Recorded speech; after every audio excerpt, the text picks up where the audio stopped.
Le grand requin blanc fascine autant qu'il effraie.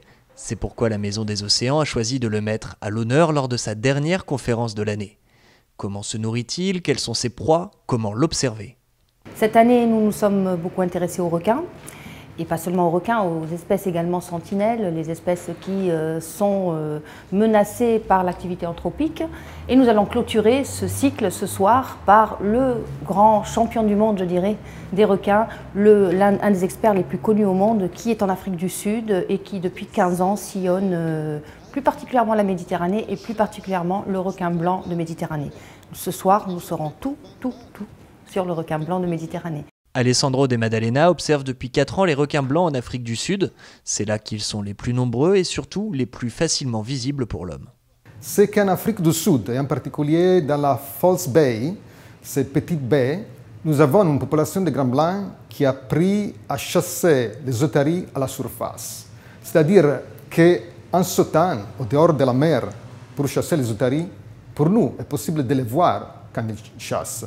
Par exemple, en Californie, je dois rester là-bas quelque chose pour une semaine, 2 semaines, un mois, pour voir ce qu'en Afrique du Sud, je vois seulement dans l'espace d'un matin. Le requin qui effraie les hommes. Il est donc pourchassé, tué dans plusieurs régions du monde. Alessandro l'observe dans des cages et pour lui, cette dangerosité, c'est avant tout du fantasme. Mais il faut dire que ça a commencé seulement dans la moitié des années 70, avec la sortie du film de Spielberg, des Dents de la Mer. C'était un film, ce n'était pas un documentaire, ce n'était pas une histoire vraie. Le problème, c'est que ça a commencé à insérer dans la culture humaine les requins comme un élément négatif.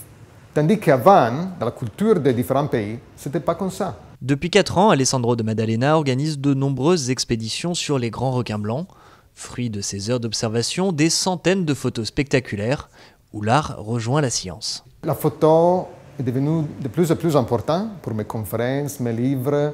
Et c'est une chose magnifique de faire de la photo naturalistique en Afrique du Sud, que c'est comme un paradis pour les requins, les baleines, les dauphins. Et le fait de pouvoir observer les stratégies de prédation des grands blancs à la surface donne aussi des opportunités uniques au monde de les voir chasser les otaries.